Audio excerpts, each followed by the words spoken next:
Good evening, everyone. Good evening. If I could ask you to please take your seats, we'll get started shortly. Welcome. Welcome, everyone. My name is Brittany McGee, and I'm the Next Generation Officer here at the Council. It is my pleasure to welcome you this evening to the very first Young Professionals program of this season.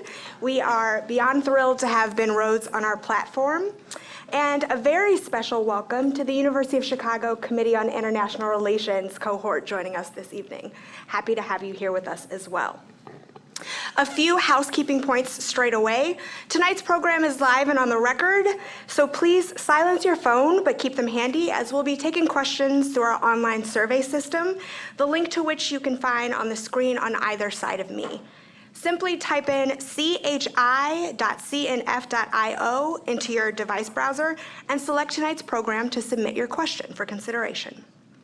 Also, don't forget to engage us on social media and use our hashtags, hashtag CouncilYP and hashtag Global Affairs Live in your posts. As you're tweeting, know that views expressed by individuals we host are their own and do not represent institutional positions or views of the Council. While you have your calendars out, I'd like to highlight a few upcoming programs for you. Tomorrow afternoon, we will host a live taping of WBEZ's Worldview series with a deep dive into the findings of the Council's recent public opinion survey on what Americans really think about America First foreign policy. On November 13th, we'll explore terrorism and the breeding ground that is the dark web, so please join us for that. And on November 15th, our next YP program will explore the commercial rise of cannabis, looking at the policy implications and potential of the industry to overtake Wall Street. That's definitely going to be an interesting one, so hope to see you there. For nearly a century, the Council on Global Affairs has provided an independent, nonpartisan platform for a variety of different perspectives to promote deeper global understanding and active U.S. engagement in the world. We engage not only the nation and world's top leaders, but also Chicago's next generation of leaders, with programming to increase your global fluency and cultural competence. I encourage you, if you are not a member with us, to join and participate in our Young Professionals Network. You can visit us in the back of the room tonight to learn more and also to sign up. Following the program, stick around for a brief reception, meet our speakers and staff, and mingle with council members. Turning back to this evening's program, exploring both the breadth and intricacies of the foreign policy agenda of the last administration, we are eager to hear from Ben Rhodes. Ben Rhodes is currently the Chief International Advisor for former President Barack Obama. He was formerly a Deputy National Security Advisor for Strategic Communications, as well as a speechwriter for the Obama administration. In 2011, Ben was named to Time Magazine's 40 Under 40 list of prominent young professionals, and hopefully he'll share some wisdom on how we can all make that list. Ben holds a bachelor's degree in English and political science from Rice University and an MFA in creative writing from NYU. Ben will be in conversation this evening with Tom Weiler. Tom Weiler is the Senior Vice President of Global Strategy at PSP Capital here in Chicago. He previously served as counselor to the Secretary and Senior Advisor for International Economics in the U.S. Department of Commerce in the Obama administration. Tom is currently a non-resident fellow at the University of Pennsylvania's Perry Worldhouse and holds a bachelor's degree from the University of Wisconsin-Madison, a master's degree from the Fletcher School at Tufts University, and a JD from UPenn Law. Ladies and gentlemen, please join me in welcoming Ben Rhodes and Tom Weiler.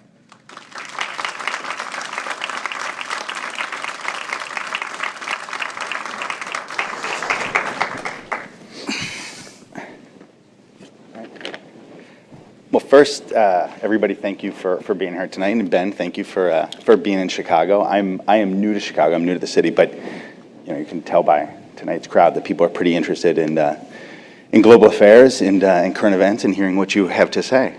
And I will just say, there's obviously a lot that Ben and I could spend an entire evening, I think, talking about current affairs. What tonight's conversation is going to be primarily about, at least the part where we're in conversation with each other, is what it was like for Ben to spend 8 years in the room with President Obama. And so we're really going to be reflecting on some of those decisions, some of the outcomes, and that's at least the tenor of the first half hour or so of tonight's conversation. So maybe I thought we could start big picture and talking about the Obama Doctrine. Any president who comes into office, Ben, is sort of defining their foreign policy relative to their predecessor, particularly if their predecessor came before. The rap on George Bush, of course, was that he was too interventionist, too quick to use military force, too focused on the Middle East. President Obama and the Obama Doctrine was in many respects the opposite, was committed to multilateral engagement, he campaigned on ending the wars in Iraq and Afghanistan, was committed to the rebalance to Asia. To what extent was the Obama Doctrine really just a reaction to the Bush years? Did we overlearn the lessons of the Bush presidency? Well, first of all, it's good to be here. It's good to see Ivo, who was among the most capable members of the Obama administration. It's interesting you asked a question. I mean, when I lived in Chicago and worked at 233 North Michigan, a couple blocks from here, as a relatively anonymous foreign policy aide and speechwriter, that campaign was shaped in part by the Iraq War. The interesting part about Barack Obama's foreign policy is somewhat misunderstood is that he had an element to his approach to the world that was deeply informed by a sense of realism. And so, yes, I think there was a sense that the Iraq War had been a mistake, that it had been an overreach, that it had been a deeply destabilizing event, both in Iraq and the Middle East, but also for kind of the U.S. position in the world, and that we wanted, and frankly, it was unsustainable. And part of the way in which you're reacting against predecessors is that allocation of resources was actually unsustainable, particularly in a moment of a global financial crisis. There are 150,000 troops in Iraq. We're spending $10 billion a month. Like that simply was not going to be a sustainable model, putting even aside the efficacy of the model. But the other point I would make is that President Obama often resisted coming up with a doctrine, because the way in which that had functioned in the past was, is there a formula for when you will use military force? And the Bush doctrine, as articulated, was essentially, we will use force preemptively to prevent nations from getting weapons of mass destruction. But in practice, in the real world, that's not even what the Bush doctrine ended up being, because Iraq didn't have weapons of mass destruction. We went to war there. North Korea acquired a nuclear capability in those years, in the Bush years. Iran was advancing it. So President Obama was loath to articulate something that sounded like a formula for when and when not to use military force, because he knew, frankly, that the world is complex and that there's not any formula that could say, I'm going to certainly use force in this case and not in others. And instead, I think what he had is certain principles that he would apply to the world as he saw it. Number one, if there's a threat to the United States, I will use force directly to take out that threat. And he used military force in many different countries against terrorist safe havens. Number two, if there are other types of threats to international security, I will mobilize international coalitions to deal with those threats, whether that is through what became a military intervention in Libya or a diplomatic intervention in Iran.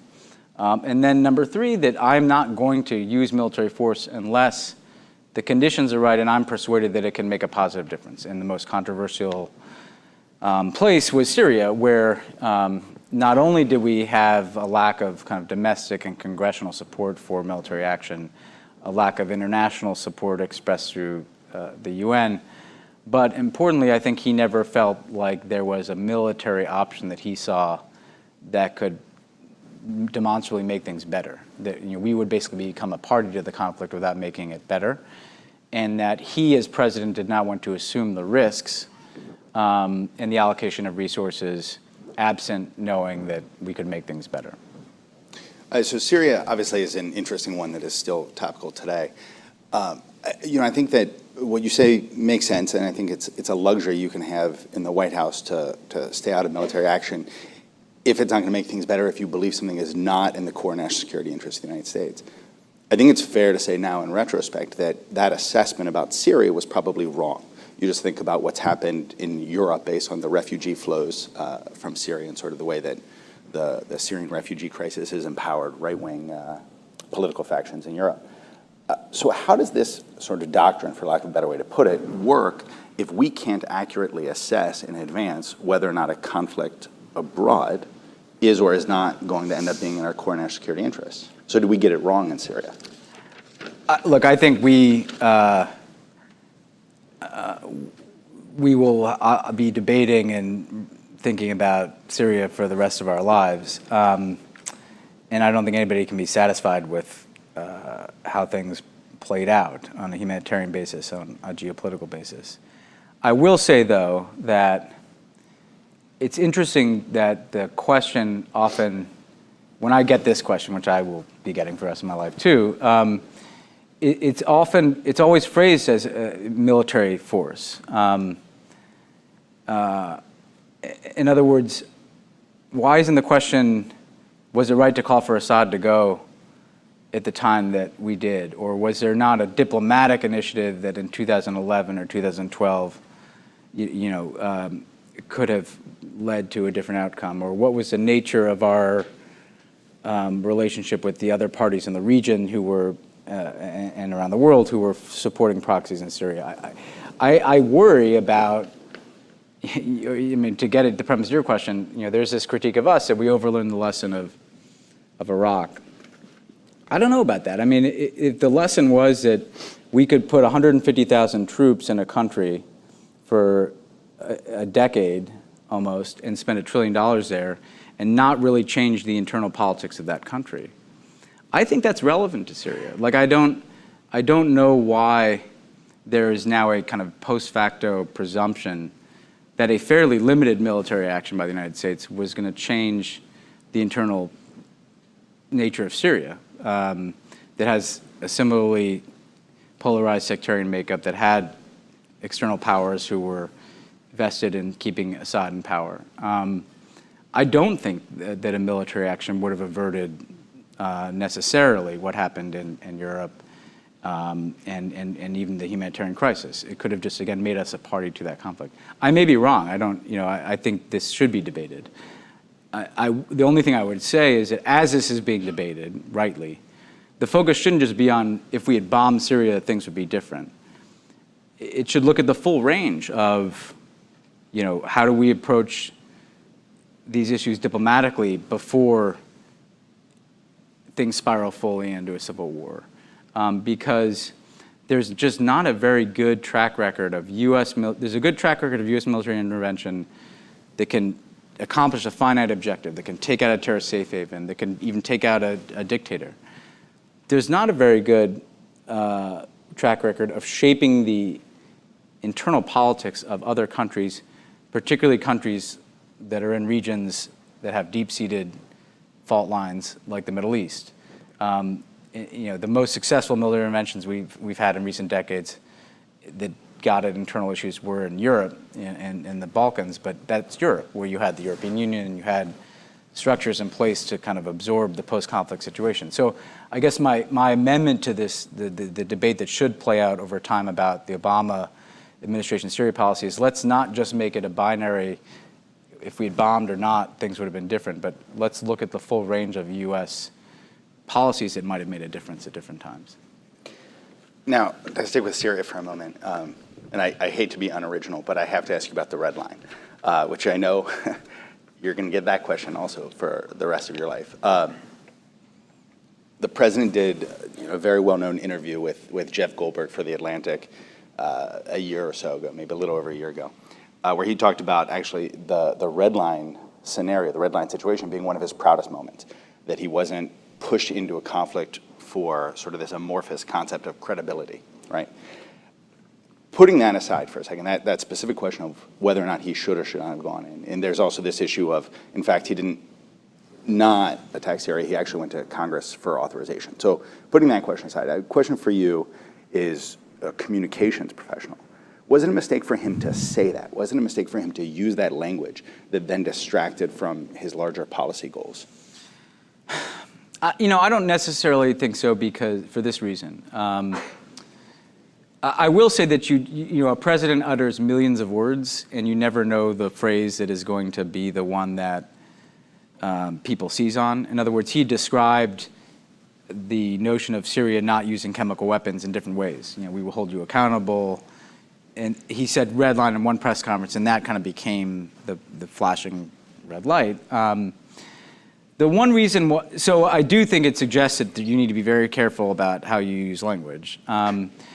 I think, though, that there was something that came out of that. In other words, we didn't use force in part because the conditions were just, in the days after that attack, what people forget is everybody in the world other than France, we couldn't get international support. The British couldn't get the vote through their parliament. The Germans told us they wouldn't support military action until a UN investigation was done. Congress was warning us that it'd be unconstitutional to use military action. So the president's thinking, if I initiate military action in this environment, it's likely to fail because I don't think it can be a one-off strike. And if I go down the road of an escalation in Syria without international support, without domestic support, and with no legal basis, domestic or international, I'm more likely to fail than to succeed. But the fact that there was so much attention on it did lead to this diplomatic outcome that removed an enormous amount of chemical weapons from Syria. Tragically, not all of them, or at least not all their capacity. But when we looked at the scenarios, given the scale of their chemical weapons stockpile, if that chemical weapons had not been removed, frankly, a lot of it was in areas that ended up being either overtaken by ISIS or at least were contested. I think it did end up leading to the removal of a significant threat, national security threat to the United States and to Israel and to even greater loss of life in Syria. But the premise to your question, I think the point is, though, that you need to be very careful about how you describe your objectives and how they're being received. That was received as a threat to use military action. That is in part how we meant it. We also meant it as simply, this is a norm that has to be enforced in the international community. To just very briefly bring it up to date, I see this happening on steroids in North Korea today, where the rhetoric that is being used about what is success in North Korea is unachievable. They're saying if they do not give up their nuclear weapons, we will essentially go to war. They're not going to give up their nuclear weapons. So I worry that there's a version of red line that is actually far more dangerous in the sense that the scale of the war that could take place in North Korea and the rhetoric that is being used by the Trump administration that is both foreclosing diplomatic options and frankly boxing them into delivering an outcome that is unachievable.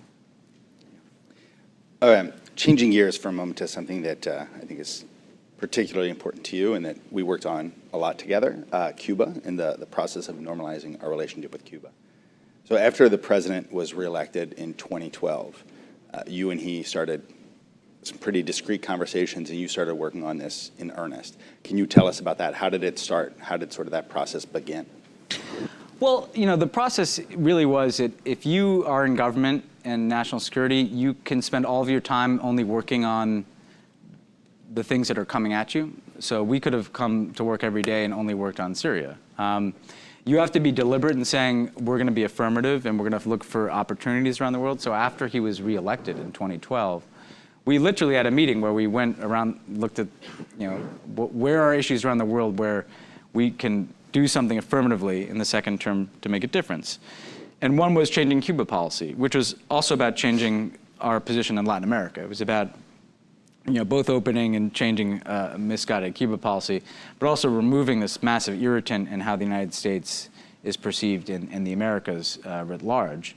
And essentially, the president wanted to do something, but he needed somebody to dedicate time to it, because there's not a natural reason to do so. You have to choose to do it. So I basically volunteered to make this one of my principal projects. And we initiated a secret channel to engage in diplomacy directly with the Cuban leadership, which hadn't been done in a very long time. And that ultimately led to the effort to normalize relations. So some people in the room may know this, but can you tell us a little bit how the Vatican, and you found yourself, I can't remember if you actually had an audience with the Pope or with the Cardinals. I don't remember. I mean, I'm not quite exalted enough. I met the Pope a couple times, but more in the receiving line context. Come on, Ben. But basically what happened was we had made a lot of progress with the Cubans, but we had this problem, which is that we didn't trust each other. When two governments who don't have any history of working together and frankly have a history of trying to undermine each other are going to make a bunch of commitments to each other, you need a third party that is almost like a guarantor for those agreements. So we always had in the back of our head that we're going to need that at some point. The Vatican, we always perceived was an option for that because they were a respected institution in both countries. Then a couple of interesting things happened. I mean, one is, the Cubans have a more fraught history with Catholicism given the competition between communism and Catholicism and the restrictions they've had on freedom of religion over the years.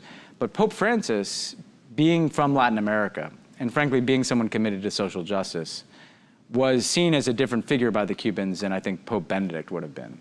And so we had a sense that the Cubans would be more open to the Vatican playing that type of role under Pope Francis. Then when President Obama met with Pope Francis in March of 2014, Pope Francis spent more time on Cuba than any other issue. He wanted to be helpful. And the president said to him, well, actually, we have something going with the Cubans, because we had already been talking to them. And so they basically designed a play where Pope Francis would send a letter to both Raul Castro and Barack Obama offering to be helpful, offering essentially the good offices of the Vatican to improve our relationships. So after we had made some progress, we reached out to the Vatican and said, we want to come arrange a meeting where you will host both the United States and Cuban delegations. What was interesting about it is they didn't necessarily know how much progress we've made. The Vatican doesn't do email, which is actually looking more and more like a wise approach. Maybe there's a reason they've been around for a couple thousand years. They know something we don't. So they didn't really know why we were coming. I mean, they knew they were hosting a meeting and they knew that we'd made some progress, but when we showed up and we're like, okay, we're prepared to normalize relations, establish embassies, et cetera, they didn't quite believe it. And so then, and this was with a prominent cardinal, and so then we, the Americans, had to meet with them. Or no, first the Cubans met with them, and then we met with them, and they said, did they just said, is this really happening? And we said, no, yes, it's right. And then all of us had to meet together, and then we had to read our commitments aloud, And what was really powerful about it is they were in tears, and they said, in a world that is, got a lot of crappy, well, they didn't use that language, in a world that has a lot of conflict, that this will be bigger than just the U.S. and Cuba. That it shows that people can reconcile their differences. It shows that you can kind of put the past behind. And so it was a very moving moment sitting in the Vatican and feeling like this thing that we were doing was going to be relevant, not just to the U.S. and Cuba, but it was going to send some more broad and amorphous message that could impact individuals around the world. So moving on to sort of the actual heart of our Cuba policy is, part of our theory was that, if we made some of these changes on our side and we empowered the Cuban people, not the Cuban government, we would be able to create opportunity, we'd be able to change the dynamic on the island. Frankly, now, a couple years into the policy, I think it's fair to say that while there was some progress made in Cuba's economic and political reforms had started before the process of normalization, the U.S. private sector did not rush in to invest on the island. Do you think that we made our changes too early? Because really what seemed to happen is that the Cubans stopped moving forward. The pace of their reform was fairly glacial. Did we give away the store? Oh, no. We didn't give away, let me phrase this the right way so it's not taken out of context. We didn't do enough.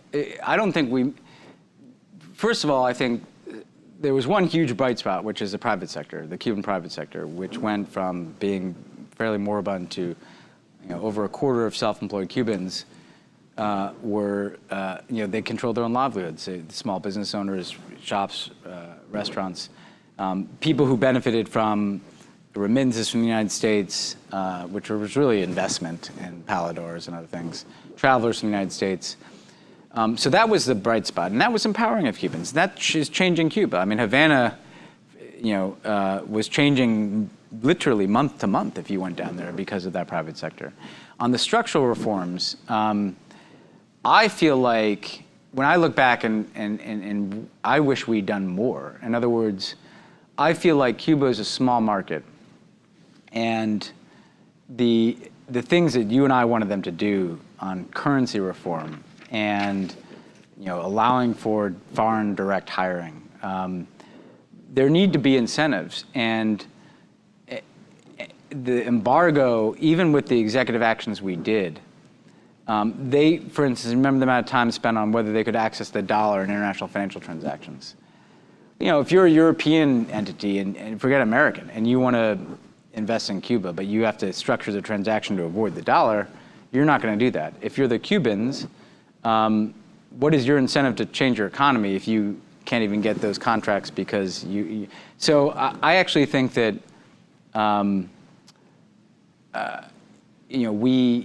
I wish we could have done more to unwind the embargo, and we really reached the limits of what we could do on executive action, because frankly, there wasn't quite enough incentive for the Cubans to make pretty profound changes in their model. And I think with more time and more incentive, we could have gotten further than kind of holding back the executive actions that we did, because frankly, they were fairly targeted and circumscribed. That's my view. Now, I'm sure that you can look at it different ways, but again, the embargo is the embargo, and it prevented. We weren't entering into the conversation with a lot of incentive. When I look back on what we've done in Cuba, we got all the benefits of the symbolic opening and the reestablishment of embassies and the kind of get out of jail free card and the Americas and around the world with the embargo still in place. That's a tough pill for the Cubans to swallow, and I think it's easy to lose sight of that. So I'm gonna ask you to be in the prediction business for a second. Do you think Raul Castro steps down in 2018 as promised? Yeah, president? I think he will step down as president. Whether or not he maintains some titular or de facto role in the party, I think is the question. Yeah. Okay. Fair enough. So moving on to the sanctions questions, actually, it's sort of related to the point you were just making. And so I think, and I'm going to ask you a question about Iran in a moment. I'm going to jump ahead. With respect to both Iran and Cuba during the Obama era, we removed some tough sanctions on both. And I think both, if you were to talk to Cubans and you were to talk to Iranians, the economic benefit that they were hoping to gain from their policy changes from coming to the negotiating table, they have not gained it. There are a whole host of reasons for that in both places, namely having to do with their respective business climate. But nevertheless, removing sanctions was not the panacea that I think both the Cubans and the Iranians had hoped to see. Does that concern you? Are you worried that we are now going to start losing our incentive, the carrot of sanctions, in a sense, that if removing sanctions isn't actually a benefit to the country, why come to the table to negotiate in the first place? Well, it's an interesting question. I think Iran is a sanctions success story in that sanctions reached a certain point where it had an impact on the Iranian calculus about their nuclear program, and an impact on their domestic politics, because it helped, I think, Rouhani get elected. And so, we saw that they followed through on their commitments on the nuclear deal. So clearly, something worked there in terms of pressure and inducement. It took a lot of work to make even the sanctions relief we did, which is not comprehensive in that it doesn't cover all of U.S. sanctions, have any. It took a lot of work to essentially authorize what was authorized under the deal, which leads to kind of two quick points. One is, it's very easy to sanction another country. It proves very hard to remove them. The embargo was put in place, decades ago in the Cold War for a particular context. Now it's just there because it's politically difficult to remove it. And I worry that as we use sanctions more and more as a tool, we put these sanctions in place and they never go away on countries, and that will diminish in some ways the impact, because countries get comfortable in workarounds, and then you're right, they don't see any prospect of the carrot. But more profoundly, I worry about the role of sanctions in undermining U.S. leadership and even potentially the dollar as a reserve currency. Sanctions are almost becoming like an extension of American domestic politics, put aside foreign policy. We show we're tough, we sanction this person and that person. I don't like Obama's Iran deal, so I'm gonna put these sanctions back on. Sanctions are incredibly disruptive to the global economy, and I think people don't quite get how profound it is to say, if you X financial institution like literally touch this sanctions entity, like this enforcement could come down on you like a ton of bricks. That people are chafing under that in Europe and Asia, and at a certain point, they're not going to go along with it. If we just go around sanctioning, whoever a particular president, and we were guilty of this too. We piled up sanction on sanction. I think that these arguments that are kind of nascent, around looking for alternatives to the U.S. being the center of international capital markets, and I mean, those could actually gain some traction in ways that people aren't thinking through now. Yeah, I remember when we were in the midst of the Russia sanctions question. There was a lot of discussion, a lot of noise, frankly, from some powerful private sector interests, frankly, not just governments, but the private sector about the dollar as the reserve currency, because there was some frustration with how we dealt with it. So sticking with Iran for a moment, one of the criticisms of the Iran deal, of course, is that the Obama administration was so focused on Iran's nuclear capability that they were essentially allowing the Iranian regime to leverage the fact that they had gotten so far down the path towards a nuclear weapon to get tough sanctions removed, and that Iran would effectively get the green light to continue their non-nuclear bad acts in the region. To what extent do you think that criticism, in retrospect, makes some sense given what we see Iran doing today? I mean, they've clearly not let up on all sorts of activities, and there's frankly some validity to the fact that some of the sanctions were removed, and they're continuing to act as they did. Yeah, but it won't surprise you to know that I kind of disagree with the critique in the sense for two reasons. One, the fact that Iran engages in other negative actions is a reason for a nuclear deal, in the sense that they for decades have supported terrorism and been a destabilizing presence in the region. We couldn't if they had a nuclear weapon, all of those things that they were doing would be magnified by a significant amount, because there'd be a nuclear shield for Hezbollah. What does that mean for Israel? Never mind Europe and the United States. I think we see in North Korea what happens when you don't have a diplomatic agreement before the country acquires a nuclear capability. So I think that we always felt that it was the nuclear issue was of sufficient gravity that you could separate it out and say, we need to address this. And by the way, we can continue to confront all of Iran's other activities at the same time, but we do need it's worth investing in a solution to the nuclear issue specifically. That leads to the sanctions. The sanctions that were relieved were the sanctions that we put in place just because of the nuclear program. In other words, there's still a kind of a U.S. embargo essentially on trade with Iran. There's designations and sanctions for terrorism, ballistic missiles. We did things in 2010 and 2011 to sanction the Iranian oil sector and the banking sector that were entirely new and tied directly to the nuclear program. And the important point here is the only reason those sanctions worked is because other countries came along with us. So Europe put in place an embargo on purchase of Iranian oil. China voluntarily significantly reduced their purchase of Iranian oil. Those countries would not have done that for other issues. They would not have done that for terrorism. They were doing something against their own economic interests that was going to be difficult because they were persuaded that either a nuclear-armed Iran or a war, because the U.S. would go to war to prevent Iran from getting a nuclear weapon, was worse. So we essentially were able to build this sanctions coalition only because of the nuclear threat. And frankly, I don't think those countries would have sustained those sanctions indefinitely either. I think they understood we are going to tighten the squeeze as much as we can for an intensive period of time to force them back to the table.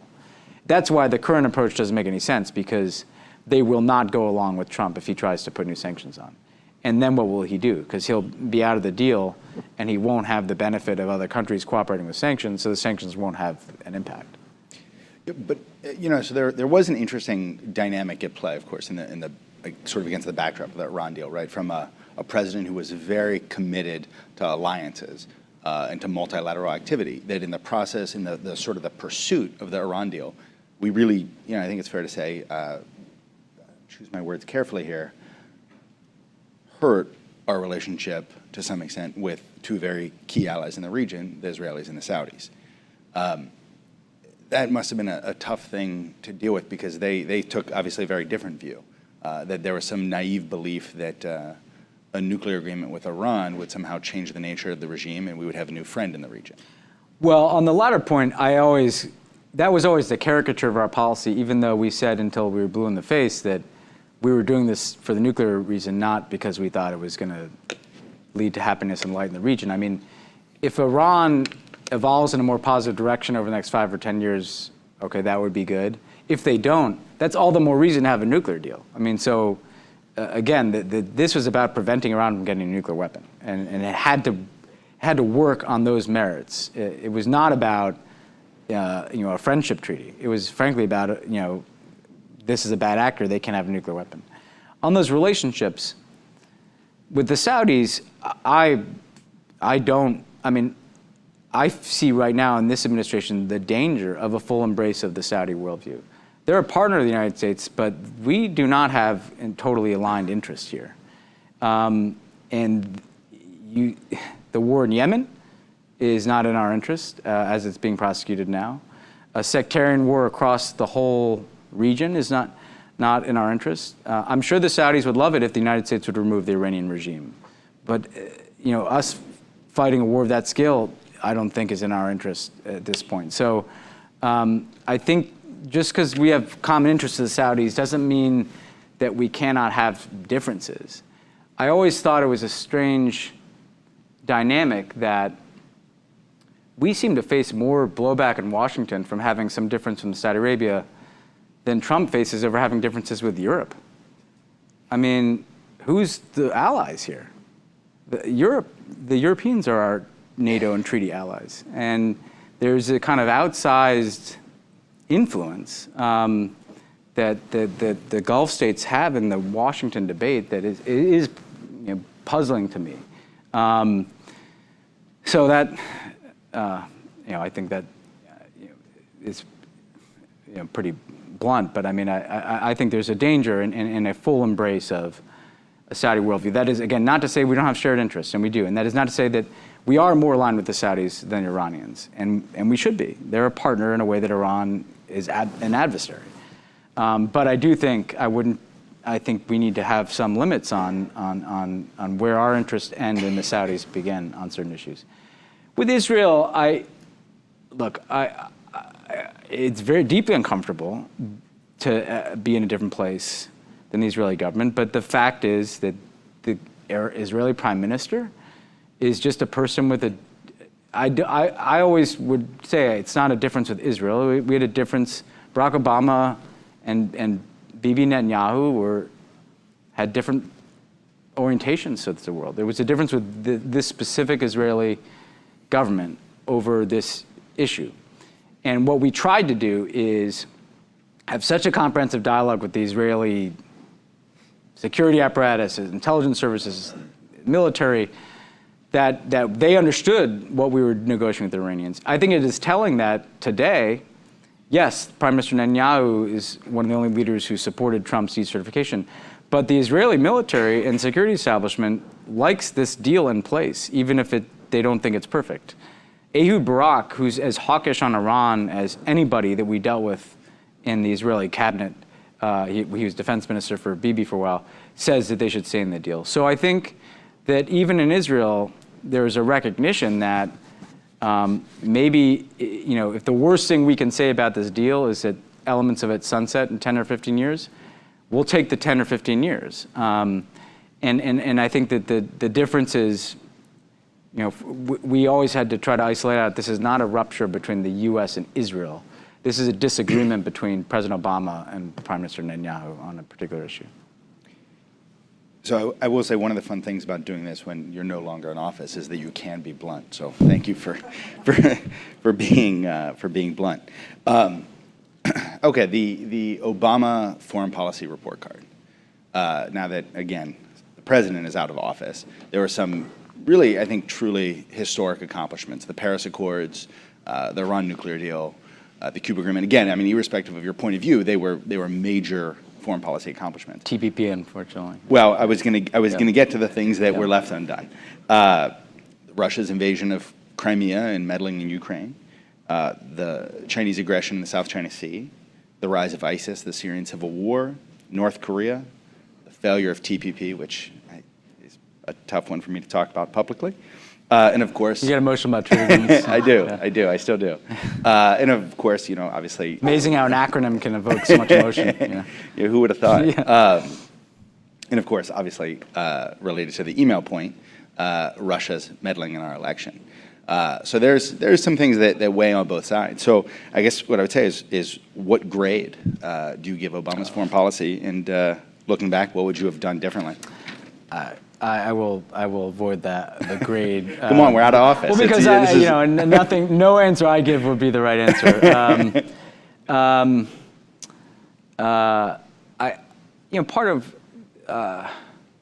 Part of what is difficult is, and I don't mean to be critical of the question, but there is an effort. Sometimes there's a scorecard mentality that. I think can be a trap because the world is a messy place, and we have to realize what we control and what we don't control. And I think there's a tendency, and this ties all the way back to your first question, I think that we can solve every problem, and so therefore if something negative happens at a period of time, that is a foreign policy failure when it may just be a circumstance in the international environment that we have to respond to. So I don't mean to weasel out. What I'm getting at is, what do we do with what we controlled? I think, on balance, the biggest successes will be where we demonstrated different ways to use collective action to solve problems. So Paris and the Iran deal, chief among them, which I think will survive too. The Paris Accord, Trump pulled out, but the Paris Accord is still in place. And so that's how the world will deal with climate change. And hopefully America will be back in 3.5 years and this moves forward. The Iran deal could survive because, again, there's this international support for it. And then on the wars, I think what we tried to do, and on this I'd give us, an incomplete, to take that way. We were trying to get the United States extracted from having a large ground presence in the Middle East in a way that was unsustainable and we thought not going to work, while still having the capacity to take out terrorist networks and dismantle safe havens and train partners. And so we used this mix of targeted strikes and training and equipping other militaries and the type of air campaign against ISIL. And I don't, that I think I can see that we made progress, but I don't know, I think finding that right balance is a challenge. In case you can't tell, I'm more skeptical of our ability to use military force to shape the internal events of other countries, but I think where we weren't able to do things is to because in part Congress wasn't going to be a partner on some things, we failed on closing Gitmo, right? Or we failed on getting an AUMF, an authorization to use military force that rationalizes how we use military. So that's where we failed in foreign policy, and in some places it's similar as domestic, where because we just couldn't figure out a way to work with Congress, because frankly they weren't going to work with us, I wish we had done more to institutionalize a change in approach to the wars. So that's the mixed bag. And then on what I think you were setting up as negative, and Russia, and I think this is a challenge that like Putin made a turn, and when he came back to power, that is just going to be a fact of it's going to be a challenge to the United States for a long time. And we tried to align an international coalition to impose a cost for what he was doing. What historians will have to wrestle with is, did we do too much to provoke Russia, thereby inviting more intervention, or did we not do enough, or what's in the middle? And that's the biggest, the toughest thing to get right in foreign policy is when are you, did we get into an escalatory cycle with Putin that was unnecessary, or did we not do enough, or were there historical factors at play? And I think that's the kind of thing that time and context are going to help figure out. Let me try one more time. You're good at this. I'm gonna try one more time to see if I can pin you down on something. Is it particularly when it comes to military intervention? I think you arrived in January 2009, and I think the president as well, thinking the point that you just made is that you were a little skeptical about our ability through military force to shape internal events in certain places. I will tell you, I got more skeptical. I was I came of age reading Samantha Power's books, and I would describe myself as a liberal interventionist. I was far more skeptical about the use of military force in January 2017 than I was in January 29, because I just didn't see it. Look at Libya, where I profoundly supported what we did there, argued for it. I don't see the evidentiary basis for how it works in doing anything other than taking things out, which, by the way, I think we have to do sometimes. We have to take out terrorists. But I don't see the evidentiary basis for how the use of military force, again, can transform other countries. And I believed more that it could in January 2009 than I do sitting here today. Well, before we turn over to the audience questions, do a very quick lightning round on your sort of career and your perspective on some issues. So the Chicago Council, one of their programs is sort of getting young professionals in the Chicago community engaged in foreign affairs, in international policy. So I want to ask you a couple of questions related to that. So what advice would you give to folks who are sort of maybe have not studied international relations, but are interested in politics and foreign policy, how to get in, how to get started? Well, come to the Chicago Council on Global Affairs. He's going to take you to dinner later. You know what? I think find something you're interested in and get involved in it. I mean, if you're interested in a particular country, if you're interested in a particular issue, there are NGOs. There's writing about it. You could be doing business there. If you are following something that is of legitimate interest to you, it will always pay off better than if you're trying to kind of develop some well of knowledge. And there are a lot of ways to plug into not just kind of think tanks, but activism and NGOs and business that involve different parts of the world and provide an opening for a young person. Two-part question. This is almost too easy. What keeps you up at night right now, and what makes you hopeful looking forward? And then we'll turn over to the audience. What keeps me up at night is like the erosion of put it this way. I was in Japan recently, and I thought that it was shortly after Charlottesville. And I met with, Ivo's done these things. There was, kind of 20 prominent Japanese businessmen, roundtable kind of discussion. And I thought all they want to talk about is North Korea. All they want to talk about is Charlottesville. They live like within range of these nuclear weapons. They were more worried by what was going on here than what was going on in Pyongyang. Not because we were going to start a war, but because they counted on America to be a certain kind of country. I found this in Europe when I traveled there too. I worry that we don't recognize the cost, this charade, this nonsense every day. The rest of the world is recalibrating. What might have played out over the next 50 years in terms of kind of a shift in global power dynamic is playing out in 4 years. And I think we don't understand that. I think, the Europeans are not looking to us. They're doing their own thing. Like, I don't think we understand how what happens here is eroding our leadership abroad. What makes me hopeful is that younger people everywhere seem to be more inclined towards the right solutions. They were more likely to vote against Brexit. They were more likely to support more tolerant approaches to tribalism. So hopefully there is space for younger people to, to get their hands on power in a way that institutions express those values. Now we're gonna do some questions from the audience. I'm gonna try and figure out how to work the iPad, and there's also folks around here with microphones from the council who, if folks in the audience want to do it. I'll start with some from the audience, from the iPad, if that's okay, Ben. I guess the first one: what's the best thing that President Trump has done from a foreign policy perspective so far in this administration?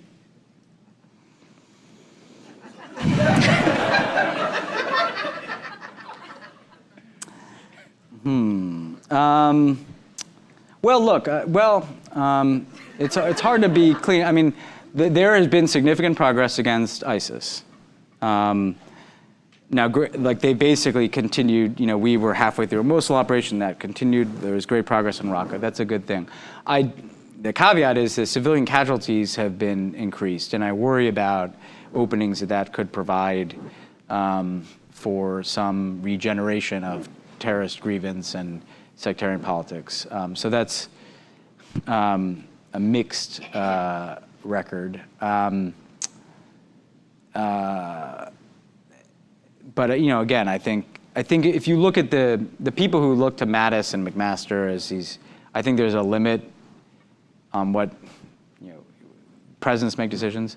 Clearly, there's been a deference to them on the ISIS campaign, and it's not without coincidence that that's the thing that has worked, most the best, essentially, in their major initiatives.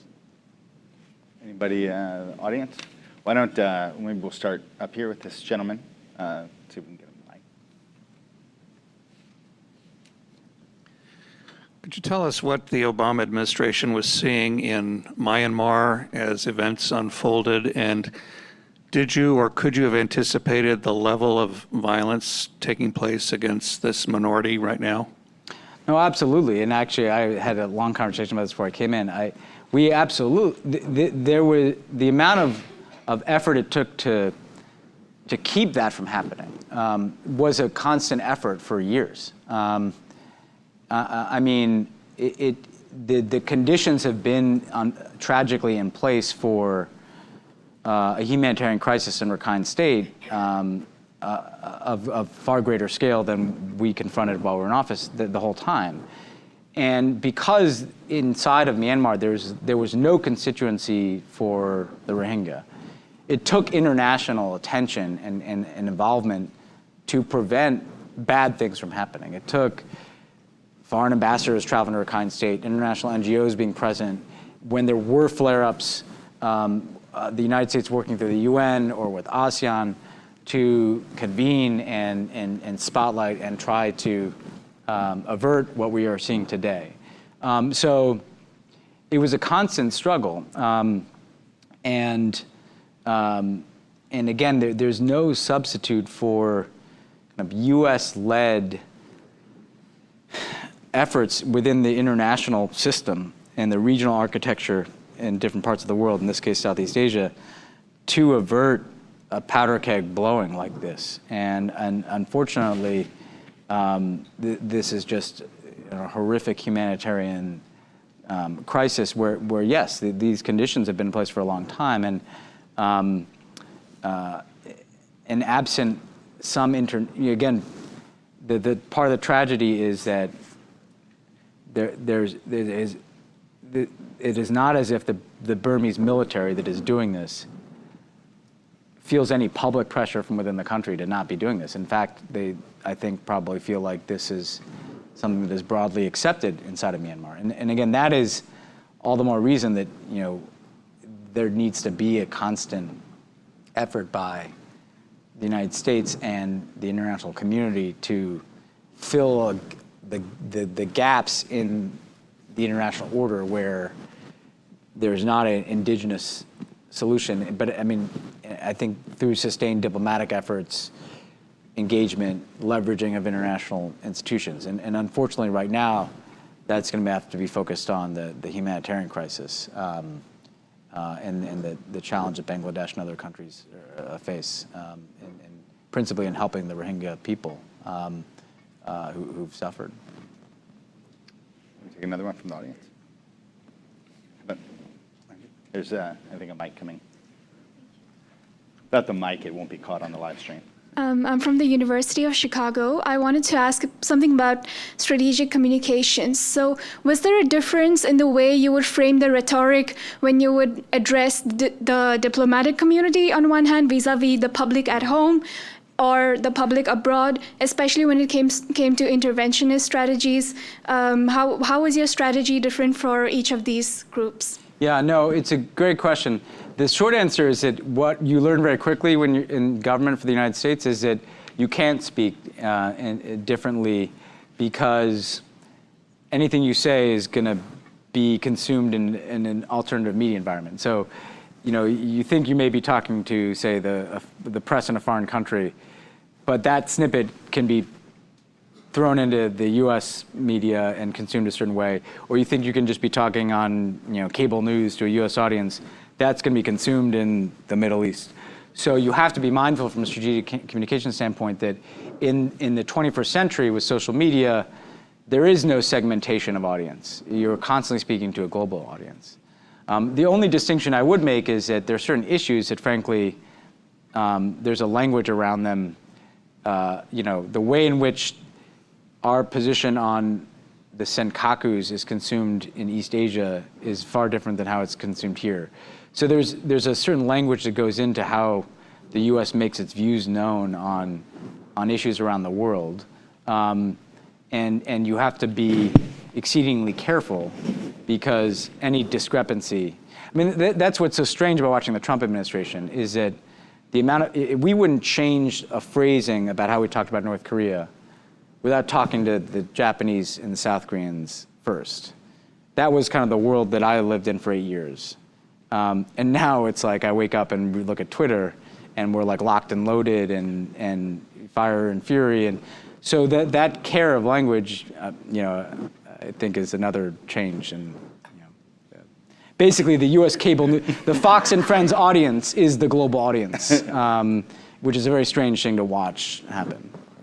So I want to take one from the iPad again, so people who aren't in the room, that I think is related to our Cuba discussion. It's important. What's your sense of what happened with our diplomats at the embassy, the ones who have gotten sick, and how do you think that affects what you had worked on for the last 4 years in the normalization process? No, it's an awful situation. I know a lot of people at that embassy. My sense is I do not believe that the Cuban government carried out these attacks. I've noticed that even our own administration, which is no friend of the Cuban government, has gone out of their way to say that they don't have information that the Cuban government is behind these attacks. My experience with the Cuban government is when they're caught doing something, they deny it.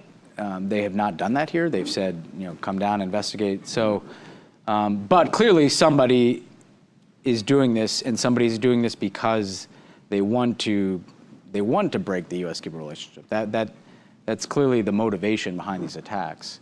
Whether that is some faction within Cuba, because no system is monolithic. There's a leadership transition, as you said, which leads to all kinds of dynamics, or whether it's some other foreign power, or I don't know. I'm not in government. I don't have the information, but my fear is, while there absolutely 100% need to be precautionary measures put in place to protect diplomats, you may want to scale down our presence.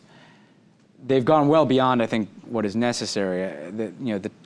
For instance, there have been no attacks on U.S. travelers to Cuba, and yet we have a travel warning, which is clearly going to put a chill on travel, and a very strongly worded travel warning. We have kicked out a majority of the Cuban embassy staff in Washington, even though we have not said that the Cuban government did this. So, and that all that is going to do is kind of fuel conflict, and the Cubans, go into their corner and we go into ours, and then the people who did this will have succeeded.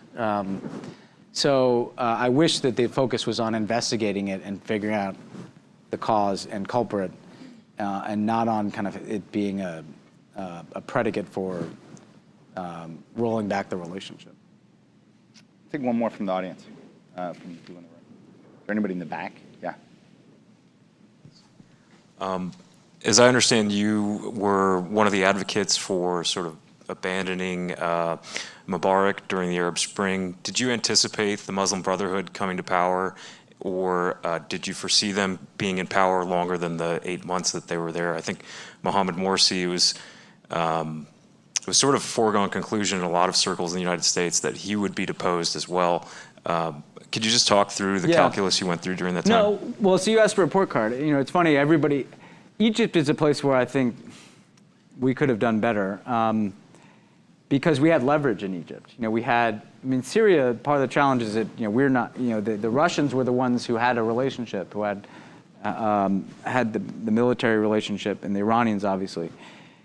I don't think it was a foregone conclusion that Muslim Brotherhood came to power in the way that they did. And in fact, I think it was a foregone conclusion the Muslim Brotherhood would play a role in the politics of a post-Mubarak Egypt. But after Mubarak was deposed, if you talk to the more liberal-minded Egyptians, the advice was always the presidential election should happen soon, and then the parliamentary election, because if a presidential election happens quickly, and people can kind of coalesce around a reform-minded candidate or an Amr Musa or Mohammed al-Baradei, frankly, that would make it less likely that Muslim would come to power. Whereas if there were parliamentary elections first that allowed the Muslim Brotherhood to organize and get their hands on levers of power in parliament, and then a presidential election, basically the way in which the transition was structured by the interim Egyptian authority was perfectly suited to a Muslim Brotherhood takeover of parliament and the presidency. Because you had a parliamentary campaign first where the Brotherhood was far more organized in either political party, so they were going to outperform other political parties. And then you had a presidential election in which the non-Muslim Brotherhood vote was fractured among a bunch of different people, therefore providing an opening for mercy. So the way in which that transition was structured kind of created the conditions for the maximum advantage for the Freedom and Justice Party in Egypt. And so, and frankly, was directly what was warned by, there is that may have been the dynamic that some people wanted in Egypt, is that the binary choice between military rule and Muslim Brotherhood rule. And I don't think that was inevitable. And so I wish that there was a way to influence the direction of events in late 2011 and 2012 that didn't lead to that binary choice. I also don't think it was a foregone conclusion that, I don't think it had to be a foregone conclusion that Morsi was removed from power in the way that he was. And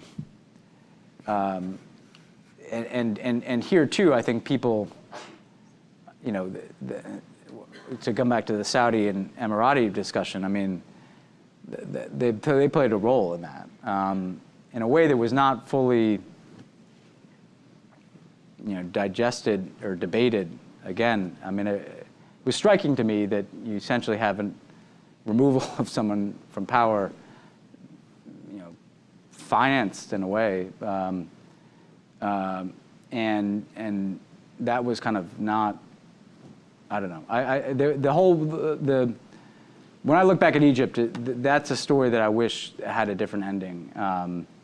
And I think that there were key junctures where things could have been different. And look, I don't think it was best for Egypt for there to be a Muslim Brotherhood led government. To the contrary, I wish that there could have been a third way, not to use the U.S. term, but again, where there was a critical mass of more secular, but yes, there has to be a role for some Islamist elements, but basically reform-minded people to get into positions of power. And instead, it just became the black and white showdown between either we're going to have the military or we're going to have the Brotherhood. And the people who are going to lose on that in the long run are the Egyptian people. So being cognizant of our time, and I'm sure folks want to go have a drink, I want to ask you one last question. I think it'd be interesting for folks here. You are now, having left the White House, you are the President Obama's chief foreign policy advisor still, as part of the foundation and sort of what he's going to be doing next. Can you tell us a little bit about what you and he are working on and sort of what this next chapter looks like? Yeah, I mean, I think the main programmatic focus of the Obama Foundation is going to be focused on connecting, empowering young leaders in the United States and around the world. I think President Obama's insight is that there are a lot of problems to solve in the world.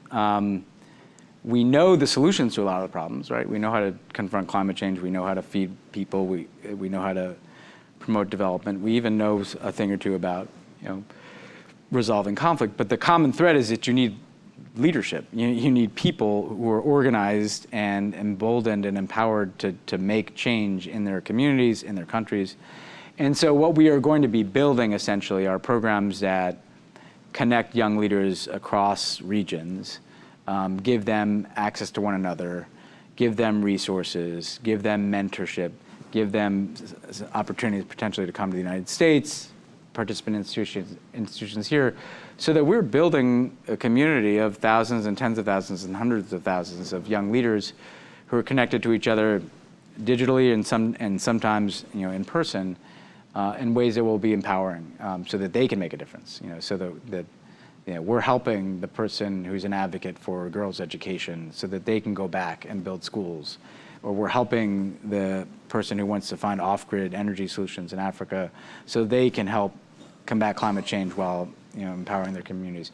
We're helping the person in Myanmar who wants there to be a dialogue between communities and not what we're seeing today, so that they can go back and be a change maker. So that's going to be the mission of the foundation, and we'll be having really our first major event here in Chicago at